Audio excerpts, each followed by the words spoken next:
পুরী ভ্রমণের আজকে আমাদের দ্বিতীয় দিন।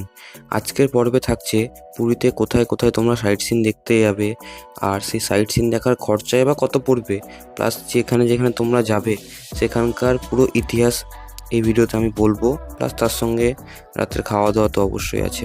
তো গুড মর্নিং ফ্রম পুরী। তো আজকে আমাদের পুরী ট্যুরের দ্বিতীয় দিন। আজকে আমরা যাব ভুবনেশ্বরে যে সাইট সিন গুলো আছে সেগুলো সবই কভার করব। তো আমরা একটা মিনি বাস করেছি, কারণ আমাদের অনেকজন আছে আর কি, আমরা একটা বড় গ্রুপে এসেছি। তো সেক্ষেত্রে ওই বাসের ভাড়া কত, বা তোমরা যদি 4 জন থাকো তাহলে সেই গাড়ির ভাড়া কত পড়বে, সবই ভিডিওতে আমি কভার করব। প্লাস ওখানে কি কি ঘোরার জায়গা আছে সেগুলো কভার করব। তো ভিডিওটা দেখতে থাকো। সামনে দাঁড়িয়ে আছে আমাদের বাস, এই বাসে করে আজকে আমরা ঘুরবো। আমরা এখন বেরিয়ে গেলাম আমাদের প্রথম গন্তব্যে যাওয়ার উদ্দেশ্যে। আমাদের প্রথম গন্তব্যটি হলো কোনারক সূর্য মন্দির, যেটি পুরী থেকে 35 কিলোমিটার দূরে অবস্থিত। আর এটা যেতে সময় লাগবে আমাদের প্রায় 1 ঘন্টা। আমরা এখন চলে এসেছি কোনার্ক সান টেম্পলের কাছে। কোনার্ক সান টেম্পলটা একদম কাছ থেকে তোমাকে ভালো করে দেখাচ্ছি, এটা সূর্য মন্দির।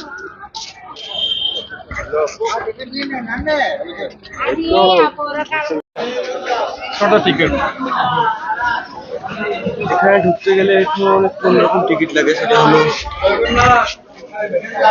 এইটা per person 40 rupees।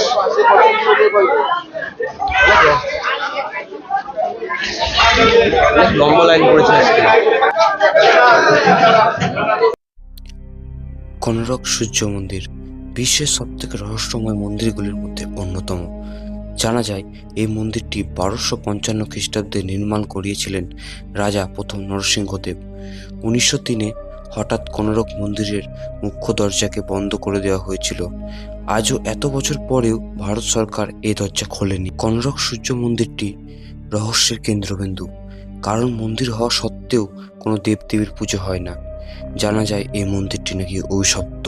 এখানে প্রবেশ করার সাথেই তোমরা দেখতে পাবে সিংহ, তার নিচে হাতি, আর তার নিচে মানুষ। সিংহ মানুষের শক্তিকে বোঝায়, আর হাতি মানুষের ধন সম্পত্তিকে বোঝায়, আর এই অহংকারের নিচে যাওয়া পড়ে মানুষ।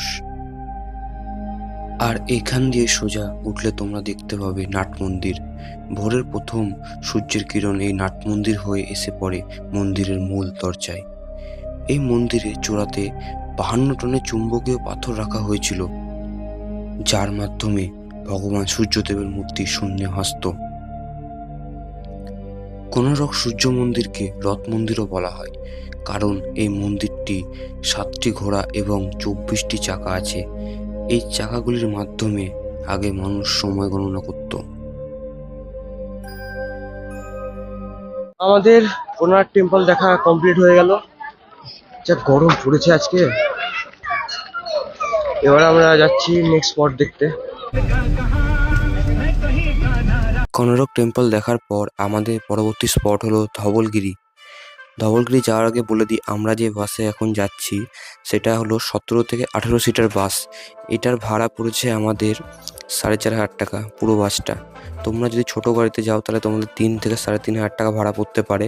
তবে যদি তোমরা 2 থেকে 3 জন যাও তাহলে তোমরা উড়িষ্যার ট্যুরিজমের বাসগুলো নিতে পারো। সেগুলো সব কিছুর ভাড়া আমি ভিডিওর মধ্যে দিয়ে দিচ্ছি, তোমরা দেখতে পাচ্ছ। চলো একদম ধবলগিরি থেকে ব্যাক করছি। আমরা চলে এসেছি আমাদের দ্বিতীয় পয়েন্টে আজকের দিনের, ধবলগিরির ভিতরে গিয়ে দেখাচ্ছি, প্লাস এখানকার কিছু গল্প বলবো। আর আমার ভিডিও মানে তো লোকেশনের সঙ্গে ইতিহাস অবশ্যই থাকবে।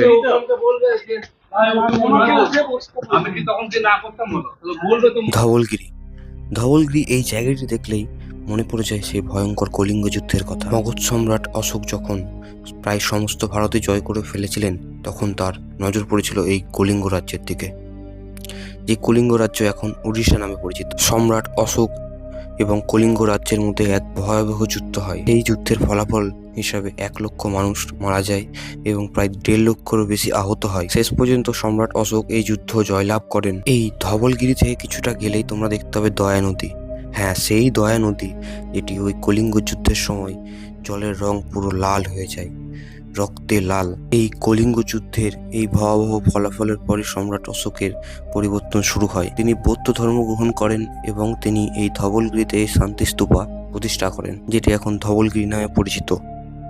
ধবলগিরি দেখাচ্ছি তোমাদের, আর সাথে সাথে আমি ইনফরমেশন দিচ্ছি। তবে যারা এই টাইমে পুরী আসবে ভাবছো, তারা পারলে এই টাইমটা অ্যাভয়েড করো। প্রচন্ড গরম, অবস্থা পুরো খারাপ হয়ে যাচ্ছে। একে এত গরম, কিন্তু কি করবো, চা তো আগে লাগবেই। কি বলো দাদা, গরমে ঘামছি কিন্তু দাদা চা লাগবে, কিছু করার নাই। আমরা এখন ধবলগিরি থেকে বেরিয়ে যাচ্ছি। আমাদের নেক্সট স্পট হলো লিঙ্গরাজ মন্দির। লিঙ্গরাজ মন্দিরে তো মনে হয় ফোন বা ক্যামেরা অ্যালাউ নেই, তো দেখাতে পারবো না। তবে চলো ওখানে দেখছি কি করা যায়। এখানে তো প্রচন্ড গরম, মানে একটা স্পট যে ভালো করে ঘুরে দেখবো তারও উপায় নাই। আমরা এখন যাচ্ছি হলো লিঙ্গরাজ মন্দিরের দিকে। লিঙ্গরাজ মন্দিরের ভিতরে তো কোনো মোবাইল ফোন বা ক্যামেরা অ্যালাউ নাই, তাই বাইরে থেকে যতটা শর্ট আসবে আমি সেটুকুই দেখাবো তোমাদেরকে। আর তোমরা যদি পুরী আসো তো এই স্পটটা কখনোই মিস করবে না। লিঙ্গরাজ মন্দির পুরী এসে অন্য কোনো স্পট না দেখলেও এটাকে অবশ্যই দেবে, মিস করবে না। যারা পুরী বহুবার এসেছে তারাও এই লিঙ্গরাজ মন্দির দেখতে আসে, বাকিগুলো না আসলেও। এই লিঙ্গরাজ মন্দিরে প্রচুর মন্দির আছে এবং মন্দিরের যে স্ট্রাকচারগুলো সেগুলো দেখে তোমাদের অনেক অবাক লাগবে। এই মন্দিরের ভেতর কোনো ক্যামেরা অ্যালাউ করে না বলে আমি ভিডিও করতে পারিনি। এইটা ঘুরে আমি চলে এসেছি। আমরা তো লিঙ্গরাজ টেম্পল থেকে ব্যাক করে যাচ্ছি, কারণ এখানে কোনো রকম ভিডিও করতে দিল না। ভেতরটা ঘুরলাম, খুব সুন্দর। পুরী ঘুরতে আসলে লিঙ্গরাজটাকে অবশ্যই নিজের প্লেসের মধ্যে রেখো। গরমে হচ্ছে না যে হাল, গরম কাটাতে চকলেট শেক কি করবো, এই ঠান্ডা খেয়ে খেয়ে চলছি। এতটা পরিমাণে উড়িষ্যাতে এখন গরম, অবস্থা খারাপ হয়ে যাচ্ছে। ভেতরে যখন গেলাম জুতো খুলে হাঁটতে হচ্ছে, ধরুন ওই টাইমে মনে হচ্ছে পাটা সব পুড়ে গেল। এখন এই শেকটা খেয়ে তাড়াতাড়ি গাড়িতে ব্যাক করবো, হয়তো পরের স্পট আমাদের নন্দনকানন হবে। চলো একদম নন্দনকাননে গিয়ে ব্যাক করছি।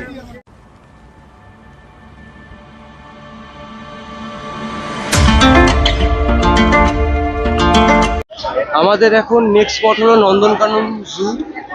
সামনে আমরা এখন চলে এসেছি। এখান থেকে টিকিট কেটে আমরা এন্ট্রি নিব।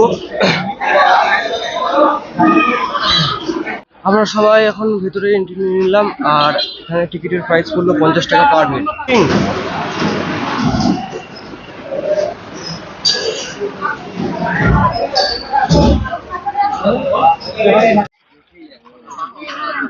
নন্দনকানন ঘোরার জন্য আমরা ভেতর থেকে একটা ইলেকট্রিক গাড়ি করে নিলাম, তার রেট পড়লো 80 টাকা পার হেড। আর সেখান থেকে আমাদের ফার্স্ট অফিস যেটা হলো, সেখানে হলো এখানে আছে হরিণ।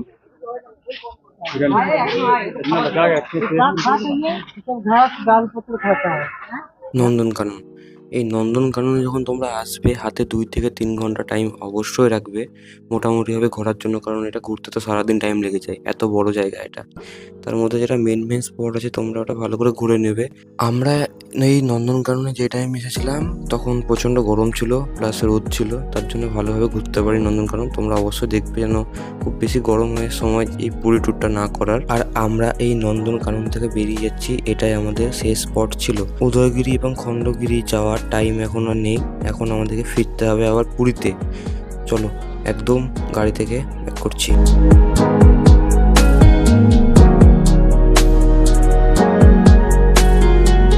তো আমাদের আজকের ট্যুর পুরো কমপ্লিট হয়ে গেছে। এখন আমরা হোটেলে এসে পুরো ফ্রেশ হয়ে গেছি। এবার আমরা মেরিন ড্রাইভ রোডের দিকে যাব। কালকে তো দেখানো হয়নি, আজকে মেরিন ড্রাইভ রোডটা পুরোটা কভার করব। তো চলো দেখতে থাকো আর সঙ্গে থাকো। চলে এসেছি মেরিন ড্রাইভ রোডের সামনে পুরীতে। রোড ধরে আমরা সোজা হাঁটছি, আর এখানে আছে প্রচুর স্ট্রিট ফুডের দোকান। আমরা কিছু কিছু স্ট্রিট ফুড ট্রাই করবো আর তোমাদেরকে বলবো কেমন লাগলো। আর ভালো লাগলে অবশ্যই তোমাদের সাজেস্ট করবো। অন্যকে ট্রাই করবো।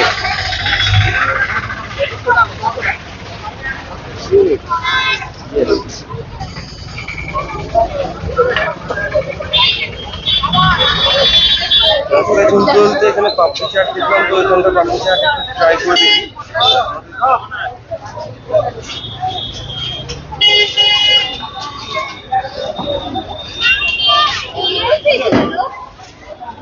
আমাদের মুর্শিদাবাদে যেরকম আমরা খাই সেরকম না, পুরো ডিফারেন্ট, বাট খেতে ভালো লাগছে। তোমরা আসলে একবার ট্রাই করে দেখতে পারো।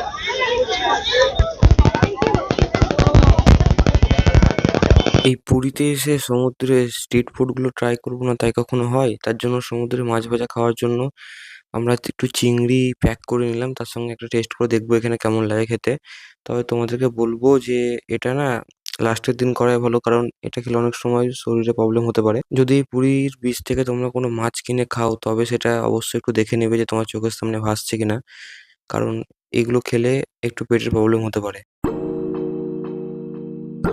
এখানে একটা মোমোর দোকান দেখে আমরা দাঁড়ালাম মোমো খাওয়ার জন্য। তবে এই মোমোর ফার্স্ট বাইট নেওয়ার পরে বুঝে গেলাম যে মোমোটার টেস্ট একদম ভালো না।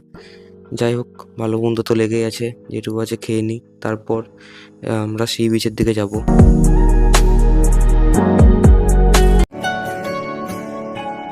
ঠিক এমন এভাবে তুই থেকে যা স্বভাবে, আমি বুঝেছি ক্ষতি নেই, আর তুই ছাড়া গতি নেই।